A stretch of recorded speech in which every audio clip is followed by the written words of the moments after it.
No, it's a very sweet victory, and I was very impressed with the defense of our team in the second half. I've been preaching a lot about defense and rebounding, which they go together. The defensive rebound is the last part of a good defensive stand. And they did it tonight. We out-rebounded them by, 11? And I swear I told them on pre-game I limit them to 8 offensive rebounds, and that's what they have. And 4 of them are team rebounds. They're not even individual rebounds. So I thought the guys did a good job. I was particularly impressed with, even though I thought Imani and Cam had great games offensively and rebounding, I was particularly impressed with O.J. Black, his defense on Ken Williams, who's a great player. And, of course, O.J. again, 7 assists, only 1 turnover. And he played, his hand was just throbbing there. I just hope he's not, hurt seriously. But his hand is just throbbing there, so he's tough. He showed some great toughness tonight. So, it's funny. I mean, Caven and Ethan came through on Thursday, and tonight they were more quiet, and then Cam and Imani really came through for us tonight. I thought OJ just played his regular steady game. We got some good help, even though he didn't score a lot of points. I thought Anthony, 8 rebounds was crucial.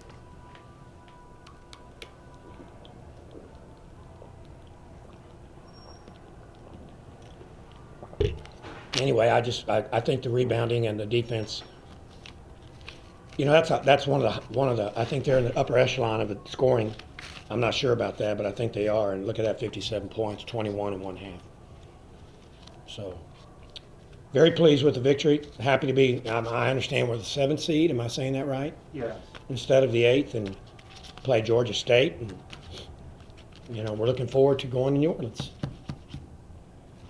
Coach, that play there, I think you were up by maybe 7 or 8, and it's thrown in, and Naylor is able to save it to Ethan to find Imani. How big of a play was that? That was a momentum.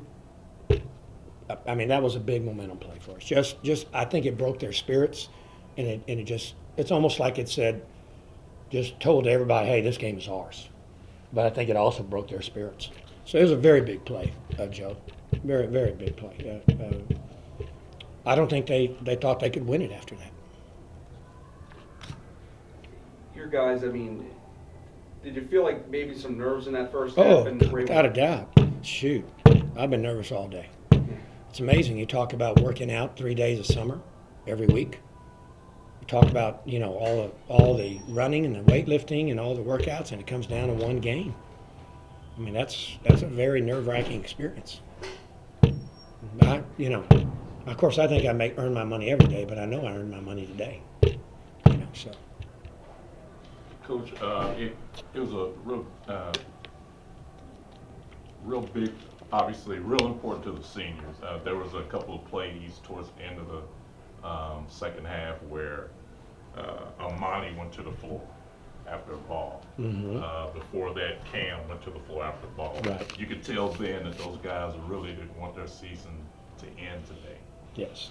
No, I think it was great effort by all of them. They wanted this game badly. I think they knew that we let the season get away from us, during that 3 or 4 week stretch, and this is the way I thought. I understand we're playing the lower echelon, but if you go to Arkansas, we beat Arkansas State convincingly. And other than the first 8 or 10 minutes where they just bombed us with threes, I mean, the last 30 minutes we win the game. And UTA the last 4 minutes of the first half. Other than that, we're we have got to quit having those meltdowns. The UTA thing was more of a meltdown. I give credit to Little Rock. They hit some shots with our hand in their face. And the only thing I could tell my players at Little Rock was, keep playing hard. They cannot continue to hit at this pace. And they did. They dropped off, and it allowed us to sneak back in the game. So we were down 3 to Little Rock with, a minute and a half. And we were down 1 to UTA, I want to say with 3 minutes to go. That's a lot different than the first UTA game here. So it's been a tough year scheduling for us, folks. I don't know if y'all followed us. I mean, there's just, I don't want to cry. I don't want to sound like a crybaby because there's some others that have done it too. But what's this prove? You got to have a lot of depth to take a 4 or 5 game road sweep. You really do. You got to have depth. Otherwise, you're going to lose some games that you may not do so at home. Did you say something to him at halftime? You know, just to settle things down? I told them I said, when you look at the way we played, we're only down 2. You're really in pretty good shape because we did not play very well the first half. We played well, very well the second half. So, yes, I try to tell them, if you will pick it up, you'll win the game because you're down 2 and you have not won. You have not played well this first half. Coach, can you elaborate a little bit more on the emergence of O.J. Black? He seems to have kind of found his groove here in the last. Well, you remember O.J. last year, I was playing about 7 minutes a game. Mm-hmm. And, I mean, golly, if there's a guy, when he goes down with his hand, I'm about ready to cry. That's the guy I can't lose. You know, I mean, I need all my guys. But, I mean, O.J. is playing, he played tonight, he played 34. And he goes from 6 minutes a game through January. We started playing him more probably in late January, early February of his first year here, to where I don't even want to ever take him off the floor. You know, so he's extremely valuable to us. He's our best leader, and in many ways, he's our toughest kid. Was there anything that he did over the summer during early workouts that you saw this coming? I just think he's developed confidence, and he has a good grasp of my system, and that allows me. I'm seeing little things he's doing that tells me he understands what I want, and he's a pretty smart basketball player. You know, he's not the quickest cat in the world. He's not the strongest or most athletic. He's a pretty smart basketball player, and he's a pretty tough basketball player.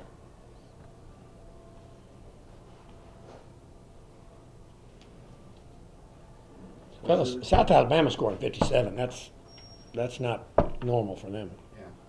That's not they. I mean, and look at Ken Williams. Where is he at? 9 points, 2 of 15. That's O.J. Black. That's O.J. Black, and others helping, but mainly O.J. Black. Coach, do you feel like you guys, obviously going into these, any coach would tell you this, going into these conference tournaments, you want to be playing your best basketball. Do you feel like you guys are playing your best? I think we are playing pretty good ball right now. We played pretty good ball earlier in the year, and but as far as conference, we're in our best stretch. I want to say, what are we, 4-3 or 5-3 now since Appalachian State? Yeah, I think it's either 5 of the last 8. I'm pretty sure, something along those lines. With a win on the road, and some close losses to UTA and Little Rock. Let me tell you guys something. If UTA doesn't lose that player, you know, that kid who had pro scouts coming to almost all their games, I mean, them and Little Rock could be co-champions. They're good. Both of those teams are good. And you throw Monroe in there, and the way Monroe's playing right now, we have that top 3 or 4 are pretty dang talented. You better come to play. And we played well against Little Rock both games. We played well against UTA one game. We split with Lafayette. The only team, Monroe beat us by, I want to say, 12 at their place. We were down 6 with 3 to go with the ball.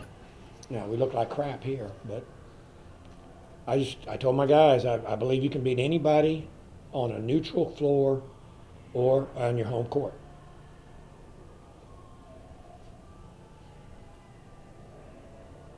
Anybody else? Coach, what's it say about your team that you guys only were 2 for 9 shooting threes today? After last game against Troy, you get a blowout. Tilbury himself hit 6. What's it say that y'all were able to come back from a deficit without hitting threes? But I thought, again, if you look at what they shot in the second half, they shot well, they shot 46.7. No, that's us. What am I? They shot 29.6% from the field, and they made 1 out of 7 threes in the second half. You know, this is how my teams won it at the previous 2 stops I had. We would lock people down. And then if we're shooting well, we would blow them out. But we won a lot of games like this during my tenure at Incarnate Word and Stephen F. You know, we win by 11. And, you know, like I said, we shot it okay, 44%. But you look at the free throws and the three-point shooting, we really weren't hitting it from outside today. So that's when your defense and rebounding comes in, and that's what I'm very proud of them. They bought in. They bought what I was selling today. That has not been the case, particularly in the stretch during conference for about 3-4 weeks there. You know, we're 14-15. We've lost several close games. My goal is to have the first winning season in a long time, and we're just barely missed it. And Ethan missed, is it 2 conference games or 3? You know, Anthony missed 1, am I saying, against UTEP. Imani missed the Corpus Christi game. And he played probably 80% against UTEP. And I'm missing somebody. We missed somebody else I know. Didn't play. And so, you know, we're better in 14-15. You know, I'm not going to say we're a 25-3 team or something, but we're definitely we're 3 to 5 wins away from our potential. But there are a lot of close games this year. Lots of close games. Anything else, gentlemen? What do you tell your players the tournament against Georgia State next Thursday? Say again? What are you going to tell your players to get mentally ready for the game? Well, I can tell them, you know, look what you did against them at Georgia State, and we're not playing at Georgia State. We're playing on a neutral floor. I think our guys feel very confident they can win. You know, they should. They should feel that way. Okay? And you know, I also told them I'm going to feed them real good. And I am.